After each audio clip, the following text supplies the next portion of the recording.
here. So I often make references to the group text that I'm a part of, along with my man, The Truth, over there, and the remaining 4 or 5 other people that actually listen to this show regularly. One of those members sparked an interesting conversation about the ongoing deportations, where that leaves us as Christians who are tasked with loving our neighbors as ourselves. There were Bible verses being quoted, declarations that we shouldn't be mocking and celebrating the uprooting of God-fearing people, and yes, even a healthy amount of trolling. I contributed a little bit, but I also told them that I'd be able to more deeply share my thoughts in the form of a monologue because guess what, ladies and gentlemen? I host a podcast. So, my overall view on this issue goes back to the question of who should be responsible for providing charity. I think it's safe to consider free hotel rooms, 3 square meals a day, cell phones, and a chance to squat in the greatest country the world has ever seen as charity.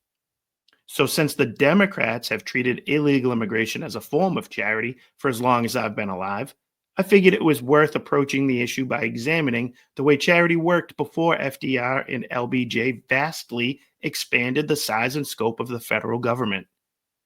It should come as no surprise, based on the concern expressed from the heart of a devout Christian in my group chat, that the local religious communities used to be a major player in the charity game.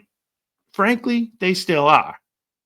Now, the government did play a role in caring for the poor, but the responsibility fell on local jurisdictions, not a massive federal welfare state. Those local jurisdictions required residency, and they even went so far as separating the worthy from the unworthy. They deemed worthy as the elderly, the disabled, and the children. Unworthy were those that were deemed able to but unwilling to work. Ben Shapiro often talks about how he is a member of an Orthodox Jewish community and that within his community, they all make sure to take care of their own when someone falls on hard times. If a person loses their job, they immediately organize a mail train and get to work helping to find that person a new gig. This, in turn, ensures that that person who is out of work tries their ass off to find a new job because he now has to look the rest of his community in the eyes, knowing that they are sacrificing something to help that person out. The person receiving the charity through his local religious community feels a sense of obligation to those around him because it's his fellow community that is supporting him. When the support is stripped away from the religious and the local community, the person receiving the charity feels less obligation to end the support quickly because it is coming from a nameless, faceless entity. In fact, he feels entitled to the charity provided from the federal government because he's been paying taxes his whole life. When the conversation was going on about the illegal immigration issue, I found myself thinking about Jesus being tested by the Pharisees when they were asking Jesus about how to handle paying taxes to Rome. The people at the time expected their Messiah to overthrow the Roman government and to lead them in a revolt. But Jesus asked them whose face was on the coin, and he told them to pay Caesar what Caesar is owed. I feel similar when it comes to the decisions that the United States government has to make in order to protect our borders and our citizens. As Christians, we can and we should have compassion for all of God's children, but we shouldn't let our hearts blind us from the reality that man-made laws must be followed to live in a civilized world. We do not have to be cruel, but we must be firm.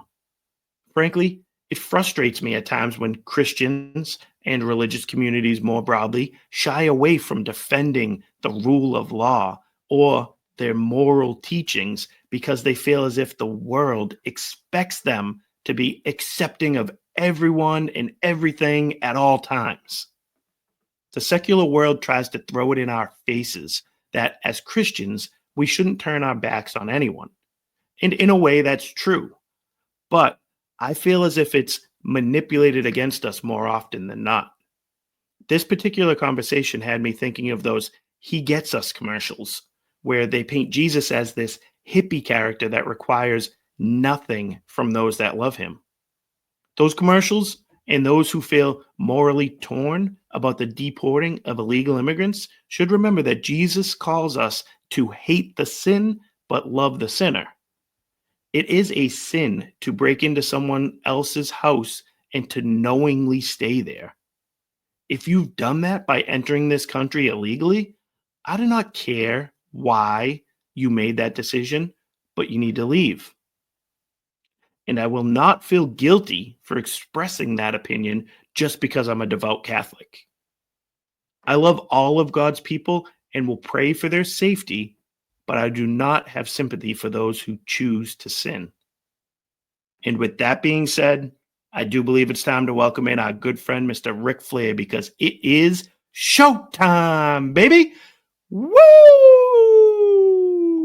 Showtime!